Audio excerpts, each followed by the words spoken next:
ปนสมบัติเจ็บมันแม่นไม่เคยจะลุยแต่บอดลุยอย่างเธออย่างจังเนี่ย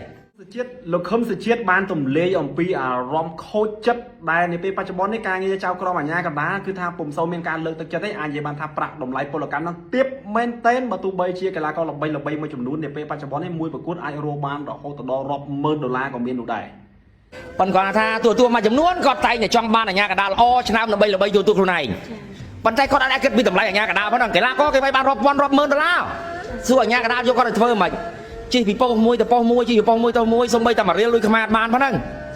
នេះនិយាយតាមត្រង់អត់មានទេខ្ញុំទៅធ្វើជាមួយនឹងហាម៉ាត់នៅថ្ងៃមុននៅស្ថានីយ៍មួយហងមាសសូម្បីតែមួយរៀលអត់បានប៉ុណ្ណឹងខ្ញុំមកយករបបតាមក្រុមរបស់ខ្ញុំដដែលហ្នឹងហើយខ្ញុំចំណាយពេលវេលាជិះទៅជិះមកអស់សាំងតាទេខ្វះតែ100ចាក់តែ1លីត្រខ្វះតែ100អត់បានប៉ុណ្ណឹងអញ្ចឹងអត់ទេអានឹងកន្លែងហ្នឹងគួរតែស្ថានីយ៍មួយចំនួនគួរតែផ្ដល់តម្លៃឲ្យពួកខ្ញុំផងនិយាយត្រង់អញ្ចឹងមកផ្ដាំទៅពីលុតហ្មងអត់ដែលបានមួយរៀលទេគេសួរថាអូគ្រូជាតិមកធ្វើហ្នឹងបានលុយច្រើនណាតាមពិតអត់មានមួយរៀលទេនេះបេះដូងគ្រូជាតិតែនិយាយគឺអត់កុហកទេរឿងប៉ិតមែនណាគ្រូជាតិឲ្យយក20រៀលចាក់សាំងអត់ទេមិនមើលឃើញតែលុយទេបងប្អូនសុំបញ្ជាក់មិនមែនមើលឃើញតែលុយតែបើអត់លុយហ្នឹងដោយសារខ្ញុំឃើញផ្ទុះ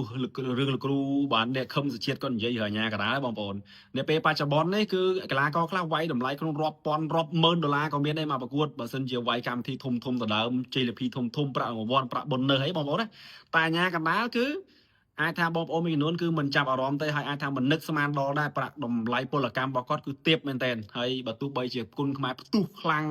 ងបាទទីផ្សារតម្លៃខ្លួនកីឡាករល្បីលោតឡើងកម្រិតណាបាទអាជ្ញាកណ្ដាលនឹងចៅក្រមហាក់បីដូចជាបើមិនទាន់មានការបង្កើននៅប្រាក់តម្លៃពលកម្មរបស់គាត់ឬក៏មានការលើកទឹកចិត្តអីក្រៅពី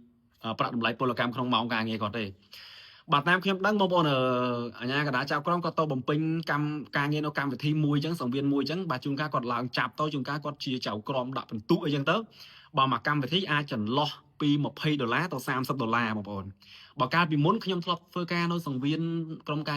រងារសង្វៀនកាលពី5-6ឆ្នាំមុនបើទូខ្លះគឺមកកម្មវិធីគាត់បានតែ$5រៀលទេអញ្ចឹងជិះម៉ូតូពីផ្ទះទៅបាទបោកកៅអៅគាត់ពួរសបាត់ដោកៅអៅបោកកៅអៅឲ្យថ្លៃអីផ្សេងហ្នឹងគឺបាទវាសតិចមែនតើហើយគ្រូបង្វឹកខ្លះគាត់ធ្វើដំណើរមកពីខេត្តទៀតបាទគ្រូខ្លះគាត់ជិះមកពីកំពង់ធំកំពង់ឆ្នាំងអីឡើងមកធ្វើមកកម្មវិធីមួយអាទិត្យបាន2កម្មវិធីអញ្ចឹងទៅអញ្ចឹងការតម្លៃពលកម្មរបស់គាត់ហ្នឹងគឺវាតិចធៀបទៅនឹងការខិតខំរបស់គាត់ការចំណាយពេលវេលាការចំណាយនៅកម្លាំងរបស់គាត់អញ្ចឹងណាបាទបងប្អូនអញ្ចឹងអានេះបើសិនជាអាចពិចារណាសម្រាប់បាទសង្វៀនផលិតករហើយនិង sponsor បង្កើនតម្លៃពលកម្មរបស់គាត់បន្តិចទៀតក៏ជាការល្អដែរបាទជាការលើកទឹកចិត្តដល់គាត់បង្កើនជីវភាពដល់ពួកគាត់ហើយអាជ្ញាកណ្ដាលនឹងចៅក្រមមួយចំនួនបងប្អូនដឹងហើយពួកគាត់ជាគ្រូបង្វឹកបាទជាអ្នកបង្កើតស្ថាបនិកក្លឹបបាទប្រធានក្លឹបអីចឹងគាត់ហើយក្លឹបពួកគាត់នឹងភាគច្រើនអាជ្ញាកណ្ដាលដែលគាត់នៅបំពេញការងារហ្នឹងភាគច្រើនគឺបាទមិនសូវជាធូរធារខ្លាំងប្រហែលទេតែបើក្លឹបល្បីហ្មងបាទគ្រូគាត់បដោតទៅលើការងារគាត់លែងធ្វើជាចៅក្រមអាជ្ញាកណ្ដាលហើយវាចំណាយពេលច្រើនហើយបានតម្លៃពលកម្មតិចជាងការបដោតទៅលើការងារក្លឹបគាត់ណាអញ្ចឹងគ្រូដែលគាត់នៅខ្វះខាតមួយចំនួនគាត់ចេះតែឡើងទៅចាប់ឡើងទៅធ្វើជាចៅក្រមនៃការងារអស់ហ្នឹងដើម្បីរកកម្រៃបន្ថែមទៀតមានន័យថាជីវភាពគាត់មួយចំនួនហ្នឹងគឺនៅមិនតាន់ដល់សបោសបាយមួយគេនៅឡើយទេហើយគ្រូខ្លះក៏គាត់ស្រឡាញ់ចូលចិត្តអាជីពហ្នឹងអញ្ចឹងទៅបាទចង់ពាក់អាវចៅក្រមធ្វើការងារដែលគាត់ស្រឡាញ់អញ្ចឹងទៅអញ្ចឹងបើសិនជាមានការបង្កើននៅតម្លៃពលកម្មឲ្យគាត់ហ្នឹងវាជាលទ្ធភាពមួយដើម្បីលើកទឹកចិត្តគាត់បាទជីវភាពរបស់គាត់ហើយបើសិនជាគាត់មានក្លឹបមានអីត្រូវត្រង់ណាហ្នឹងវាជួយមកផ្នែកទៅដល់ក្លឹបគាត់ទាំងមូលតែម្ដងសម្រាប់មិនមែនសម្រាប់តែខ្លួនគាត់ទេណាបាទអញ្ចឹងបងប្អូនដឹងហើយគាត់និយាយគ្រូហៅសុជាតិនេះមិនមែនគាត់ត្អូញត្អែទេខ្ញុំឃើញវីដេអូគាត់នេះប៉ុន្តែវាជ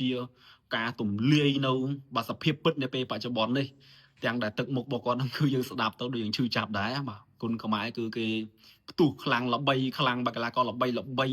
វាយបានតម្លៃខ្លួនច្រើនបាទមិនមែនចំណែនទៅនឹងកីឡាករទេប៉ុន្តែគាត់ធ្វើការងារនៅក្នុងវិស័យមួយដែលកំពុងរីកចម្រើនផ្ទុះខ្លាំងដែរប៉ុន្តែបាទពុំសូវមានការឲ្យតម្លៃការ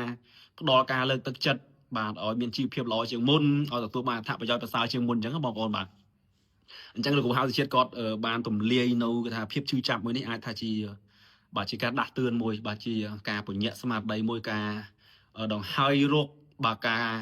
រគិតគូរឡើងវិញបាទសម្រាប់ជីវភាពរបស់អាជ្ញាកណ្ដាលចៅក្រមនៅពេលបច្ចុប្បន្ននេះមិនមែនសម្រាប់ខ្លួនគាត់ទេគឺទាំងអស់បាទភាគច្រើនគឺបងប្អូនដូចខ្ញុំបញ្ជាក់អញ្ចឹងគឺការងារនេះសម្ពាធច្រើនពេលខ្លះទៅចាប់ bà cái tha bà tốt cái miền Nova nó ấy chui khla ấy cái nuôi cả nhà cả ra cái chui chăm bỏ phải giống bỏ ấy đẹp khá nè ấy bà chào con nhà cả đá pe khla quạt